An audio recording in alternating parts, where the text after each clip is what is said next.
Hi, this is Rabbi Charlie Savenor, and these are leadership lessons from Exodus.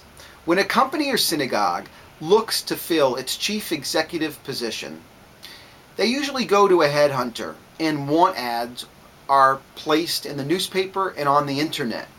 If we were given the task of filling the position of a person to lead the children of Israel out of slavery from Egypt and to bring them to freedom in Israel, what kind of person would we look for?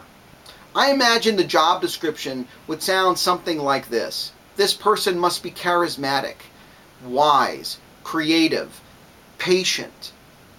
Public relations and public speaking are a must.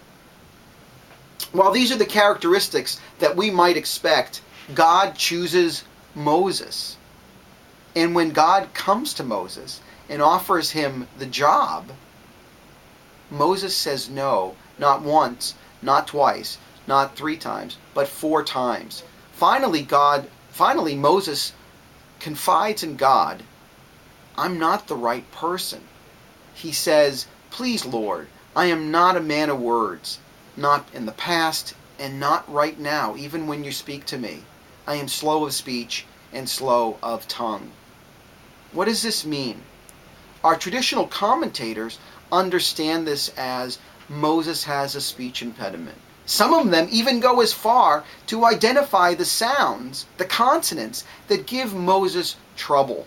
Well, Sigmund Freud will have nothing to do with this interpretation. He says Moses doesn't stutter at all. In fact, Moses is an Egyptian, and so when Moses asks for help from his brother Aaron, it's because Aaron can translate the Egyptian into Hebrew. Freud raises a really interesting point, but in this particular case, Moses brings up the issue of his speech several times, and I choose to believe him that this was an issue that he struggled with throughout his career. What's fascinating, though, is the word that Moses uses to describe his speech challenges, kaved. The word kaved in Hebrew means heavy or encumbered. Fascinatingly enough, Pharaoh's heart is described in the same way. He has a kaved heart, a heavy heart.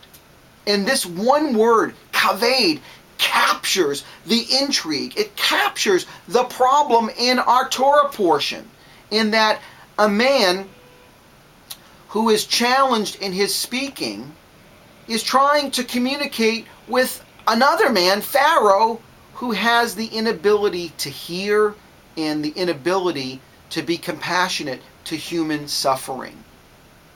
So in light of this, why does God choose Moses? Why? God realizes that a leader needs to be humble, and a leader needs to take action and be willing to stand up for himself and his people. Moses, while he did not accept himself, was accepted by God. God saw Moses' gifts and his talents, as well as all of his imperfections. A leader in our tradition is never perfect. A leader is a human being with infinite divine potential, or potential provided by the divine. Our world today continues to be challenged by pharaohs who, with hardened hearts, and plagues that are man-made and some natural. The amount of tikkun, or healing, that our society needs is daunting. And like Moses, we too can feel that we're not prepared for the challenges.